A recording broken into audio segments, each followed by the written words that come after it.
Oke, kembali lagi di Saling Silang. Hari ini kita akan membahas sebuah ponsel flagship yang lagi ramai dibicarakan. Vivo X300 Pro. Nah, perangkat ini kan datang dengan spesifikasi yang, ya ampun, bisa bikin kompetitornya minder.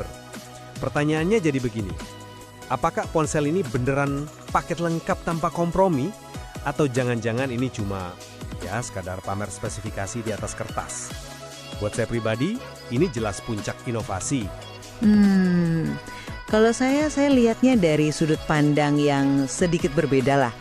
Menurut saya nih, fokus yang terlalu berlebihan pada fitur kamera yang super canggih ini, itu lebih kerasa kayak strategi marketing aja gitu, biar jadi berita, ketimbang sebuah lompatan fungsional yang benar-benar dibutuhkan mayoritas pengguna.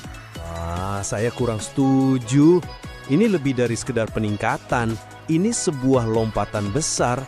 Kekuatan utamanya itu jelas, di sistem kameranya yang revolusioner. Kita nggak cuma ngomongin kamera utama 55 MP dengan stabilisasi yang canggih ya, tapi senjata utamanya itu loh, telefoto periskop 200 MP. Kemampuan zoom optik 3,7x sampai 10x hybridnya itu menghasilkan detail yang luar biasa tajam. Tapi kan bukan cuma kamera, performanya ditenagai Dimensity 95500 kencang banget. Baterainya juga raksasa, 6100 mAh, charging 90W. Dan yang penting, Orin OS 6 yang dijamin dapat pembaruan Android sampai 5 kali. Ini paket lengkap, nggak ada celah. Oke. Saya akui, angka-angkanya sangat mengesankan, benar. Tapi pertanyaan saya soal kepraktisannya tetap ada. Seberapa sering sih orang biasa butuh motret dengan resolusi 200 MP setiap hari? Ini terasa kayaknya cuma menyasar segmen pengguna yang spesifik banget. Terus aksesori fotografer kitnya itu, nah itu justru memperkuat argumen saya. Ponsel ini jadi kayak dipaksa menjadi sesuatu yang bukan kodratnya, yaitu kamera profesional. Ujung-ujungnya cuma nambah kerumitan sama bobot. Belum lagi ada catatan soal pemrosesan gambarnya.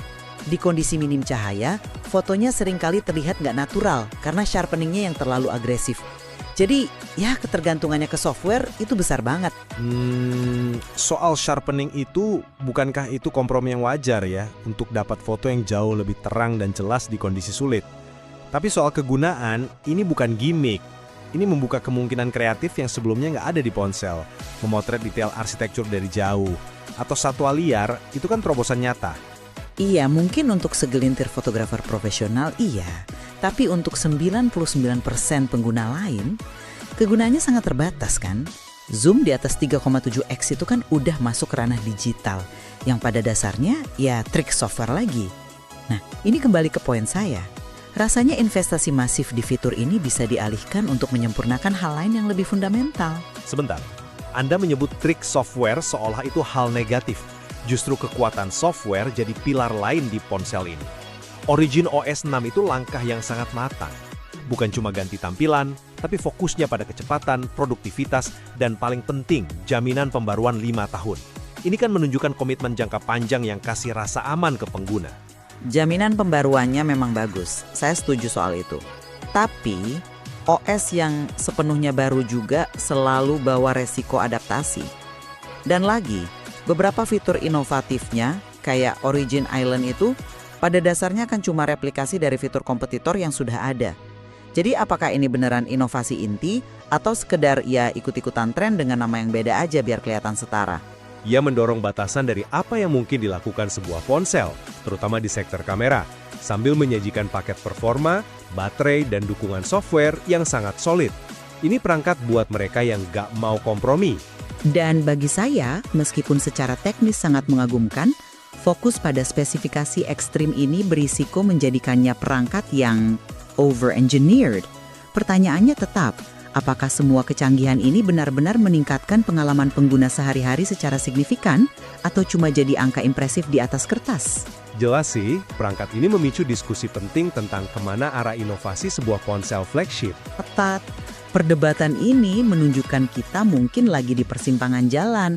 Apakah kemajuan itu diukur dari spesifikasi maksimal atau dari keseimbangan fungsionalitas dan kegunaan praktis? Nah, jawaban atas pertanyaan itu kami serahkan kembali kepada Anda untuk direnungkan.